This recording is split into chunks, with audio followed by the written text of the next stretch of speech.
Madhavi factory की बाकी महिलाओं के साथ मैगी की पैकेट की पैकिंग कर रही होती है। तभी सुनीता, अरे वाह माधवी, इन 2 महीने में ही तुम्हारा हाथ पैकिंग करने में कितना अच्छा खासा बैठ गया है। अब तो तुम वाली पुरानी महिलाओं जितना मैगी के पैकेट बनाती हो। सेठ से पैसे बढ़ाने के लिए बोलना। सुनीता की बात को सुनकर माधवी थोड़ा निराश हो जाती है, क्योंकि सेठ मोटा राम उसको मैगी पैकिंग करने के 4,000 रुपए ही दे रहा था। थोड़े पैसे में भी माधवी पूरी मेहनत से काम कर रही थी, क्योंकि कहीं न कहीं उसके मन में उम्मीद लगी थी कि सेठ उसका काम देखकर पगार बढ़ा देगा। 8 बज गए हैं। पैकेट टाइम का पता ही नहीं चलता कि जब 8-9 घंटे गुजर जाते हैं। अभी तो घर जाकर खाना पीना भी बनाना पड़ेगा। इतने में मोटा राम आकर के माधवी को पूछता है, माधवी, तूने गिनकर मैगी के 1000 पैकेट की पैकिंग पूरी तो कर ली है ना? जी सेठ जी, मैंने 1000 से ऊपर मैगी के पैकेट बनाए।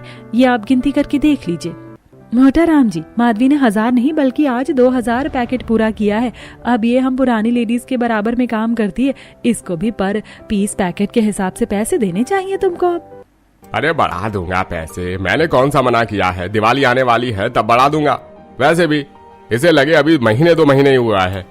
माधवी सभी औरतों के साथ फैक्ट्री से घर जाने के लिए बाहर निकलती है, जहां बरसात का तूफानी मौसम हो रखा था। आसमान में छाई घटाएं तेज तेज से गरज रही थी।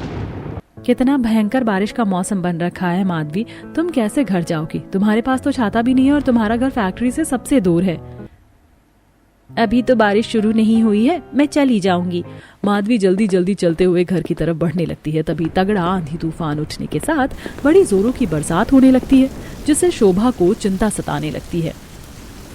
हे भगवान, कितनी तेज तेज की घटाएं चमक रही हैं। बेचारी माधवी बहू बारिश में भीग गई होगी। कितनी बर्फ जैसी बारिश हो रही है, ठंड सी लग रही है। थरथराते हुए थोड़ी देर में माधवी घर पहुंचती है, जहां शोभा अभी तक चौखट ओट पर खड़ी होकर रास्ता देख रही थी। भगवान का लाख लाख शुक्र है बहू तू आ गई। एक तो इतना खराब बारिश का मौसम है, मुझे तेरी बड़ी चिंता लग रही थी। माँ जी मैं ठीक हूँ, बारिश तेज थी ही थोड़ा सा भीग गई हूँ। बहू तू एकदम तर गीली हो रखी है। 2 महीने की तनख्वाह उठाकर घर में खर्च कर दिया, पर अपने लिए एक छाता नहीं खरीदा। तूने बरसात का मौसम है, तुझको रोज बाहर काम पर आना जाना करना है। माँ जी आपको तो पता है पिछले महीने ये काम पर बड़ी मुश्किल से 10-15 दिन ही गए थे। सेठ ने उनकी 15 दिन की पगार काट ली थी। उनके पैसे से कमरे का किराया दे दिया और मुझको जो फैक्ट्री से 4000 रुपए मिले थे उसका राशन पानी डलवा दिया। सबका पेट भरवाना छाता खरीदने से ज्यादा जरूरी था, और वैसे भी अब तो थोड़े दिन की बरसात रह गई है। बाहू अभी तो बरसातें लगी हैं, अभी तो पूरे 2 महीना बारिश रहेगी।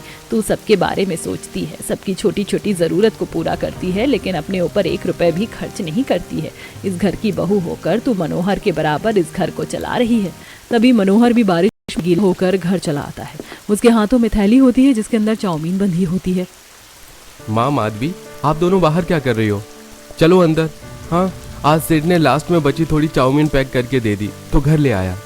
तीनों मकान के अंदर आते हैं। कुछ देर में माधवी प्लेट में चाउमीन डालकर लेकर आती है। तभी चिंटू जीभ चटपटाते हुए, हा मम्मी, ये चाउमीन देखने में कितनी चटपटी सी लग रही है और कितनी मस्त वाली है। मैं तो पेट भर कर खाऊंगा।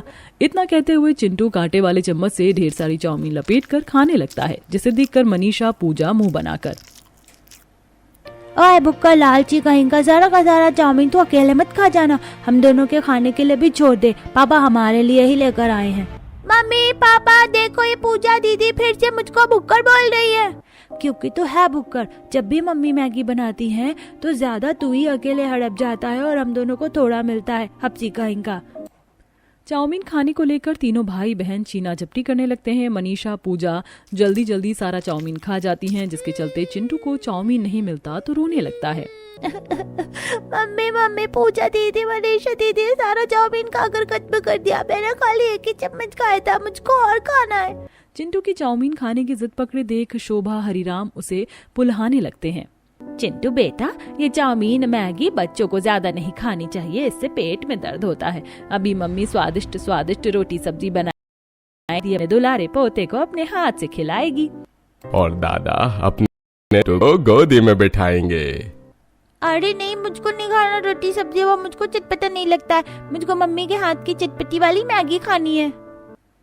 माधवी भाभी ऐसे नहीं मानने वाला, अब तो आपके हाथों की चटपटी मैगी खाकर मानेगा। शीतल ऐसा करो, लाला के यहाँ से एक पैकेट मैगी ले आओ, हिसाब में लिखवा देना।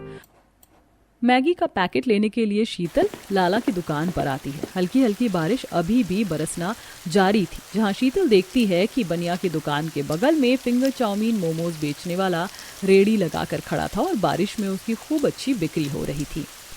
ये लीजिए बहन जी, आपका 80 रुपए का फुल चाउमीन पैक कर दिया है। बाकी ये फ्राई मोमोज खाने हैं या पैक करने हैं ये बता दो। भैया मोमोज तो खाने हैं, फटाफट से लगा दो और मीठी वाली मेयोनीज मत डालना, तीखा स्पाइसी बनाना।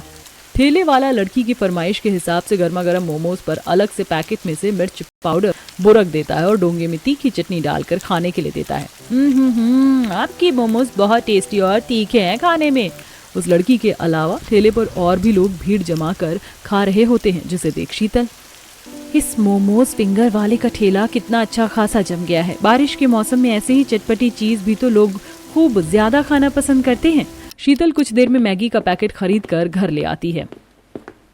शीतल, मैगी की पैकेट लाने में इतनी देर कैसे लग गई? दुकान पर भीड़ थी क्या? भाभी, लाला के यहाँ तो भीड़ नहीं थी, लेकिन लाला के बगल में एक नए ठेले वाले ने खोला है और उसके चाउमीन मोमोज बड़े बिक रहे हैं।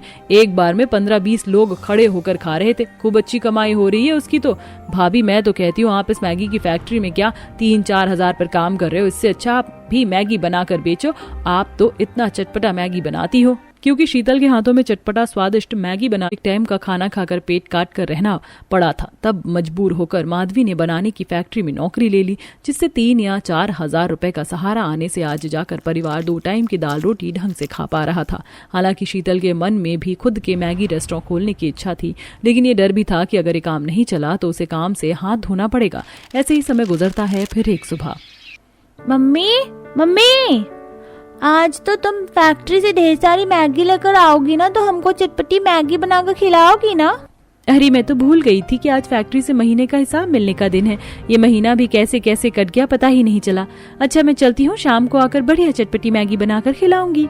इतना कहकर गरीब बहू घर से निकल जाती है। पूरा आसमान काले मटमैले बादलों से भरा हुआ था। भयंकर बरसात का मौसम बना हुआ था, तभी बिजली कड़कती है। ये भगवान, कितने जोर से बादल कड़क रहे हैं, जैसे रोड पर गिर जाएगी अभी। बस इस बार सेठ मुझको पगार बढ़ा कर दे दे तो कुछ अच्छा सा बना दूंगी घर पर।